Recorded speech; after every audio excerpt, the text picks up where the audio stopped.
Beritakanlah firman, siap sedialah baik atau tidak baik waktunya. Shalom, berkat Tuhan, kemurahan Tuhan saja, sehingga kita boleh ada lagi dalam renungan harian di hari ini. Nats firman Allah yang menjadi perenungan kita bersama di hari ini saya ambil dari Yesaya 61 ayat 1 sampai dengan ayatnya yang ketiga. Firman-Nya berkata demikian, Roh Tuhan Allah ada padaku, oleh karena Tuhan telah mengurapi aku.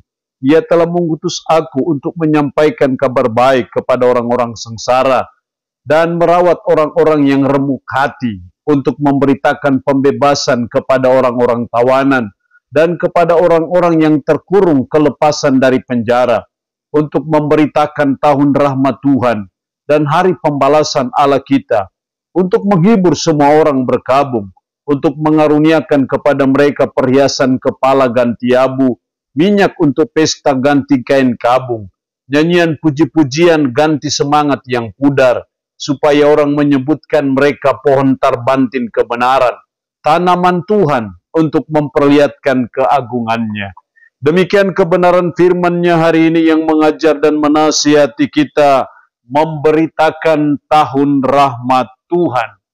Sebagai umat, sebagai orang percaya, sesungguhnya kita memiliki suatu kewajiban untuk memberitakan tahun rahmat Tuhan. Lalu, apa yang dimaksud tahun rahmat Tuhan itu? Kalau kita bicara tahun rahmat Tuhan itu sesungguhnya menunjuk ke waktu saat di mana karya penyelamatan Kristus bagi kita manusia berdosa itu yang dimaksud dengan tahun rahmat Tuhan.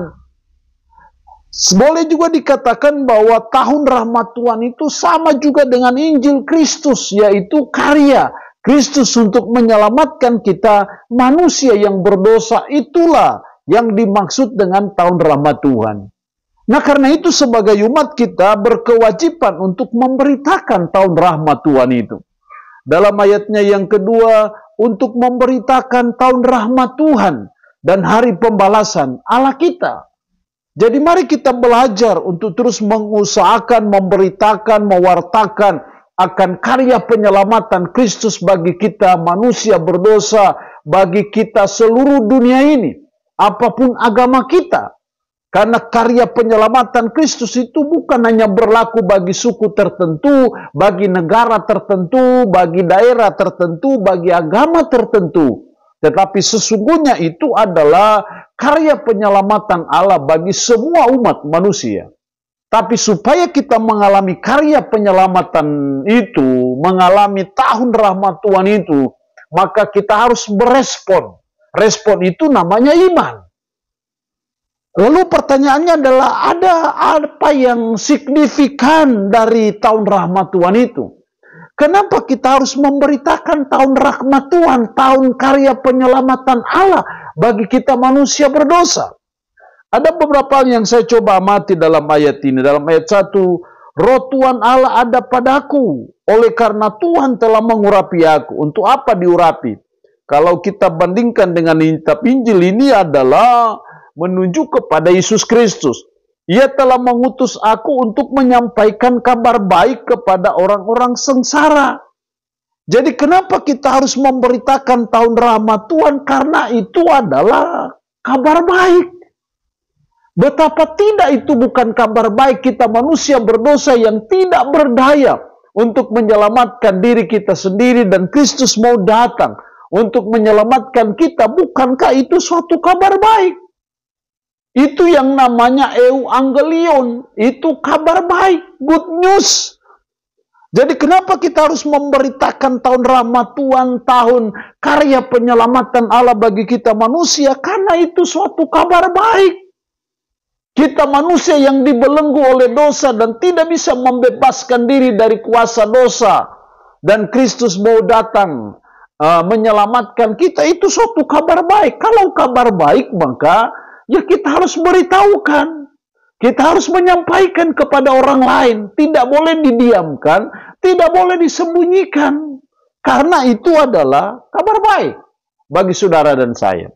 Kalau orang menganggapnya itu sebagai suatu kabar murahan, menganggapnya itu sebagai suatu kebodohan, itu urusan orang itu. Tapi urusan kita adalah harus memberitakan tahun rahmat Tuhan itu. Karena tahun rahmat Tuhan itu adalah kabar baik bagi kita manusia berdosa. Yang kedua, masih dalam ayat 1b,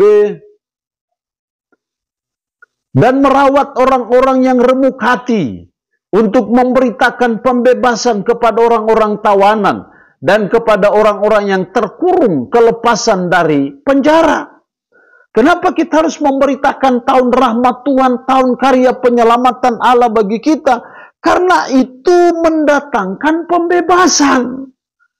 Untuk memberitakan pembebasan kepada orang-orang tawanan dan kepada orang-orang yang terkurung kelepasan dari penjara.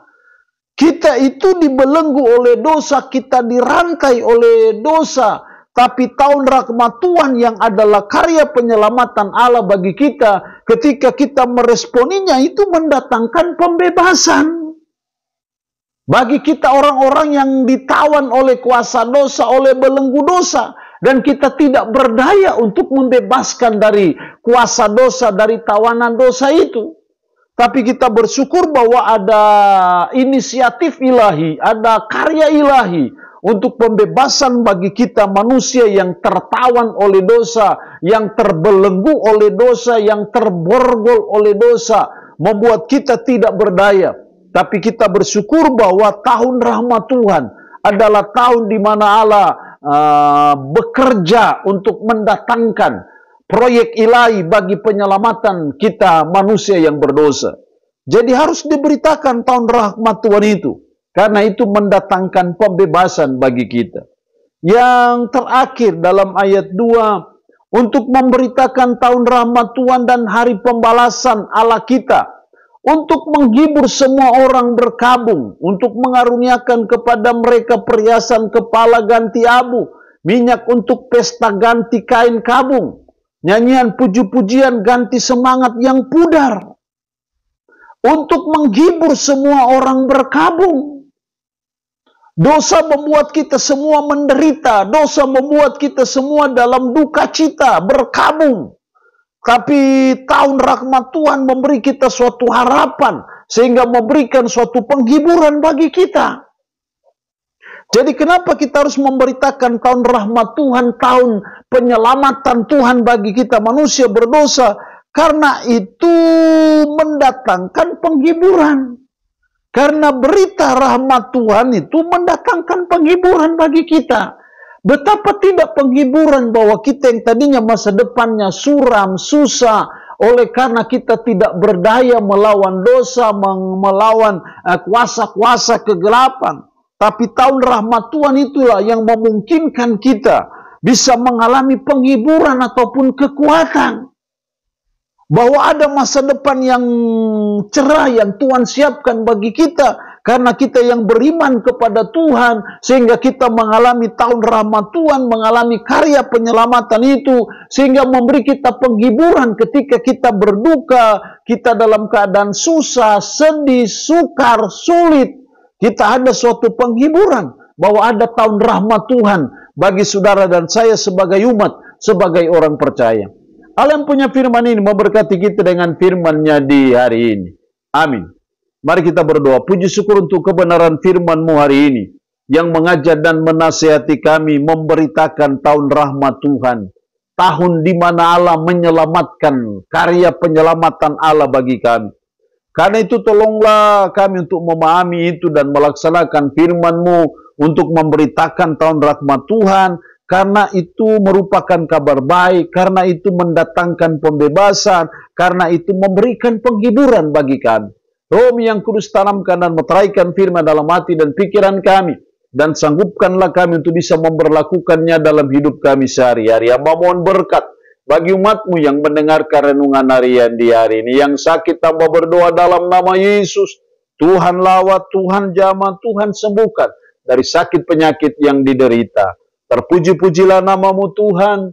Dalam nama Tuhan Yesus Kristus kami berdoa. Amin. Shalom. Tuhan Yesus memberkati kita dengan firman-Nya di hari ini.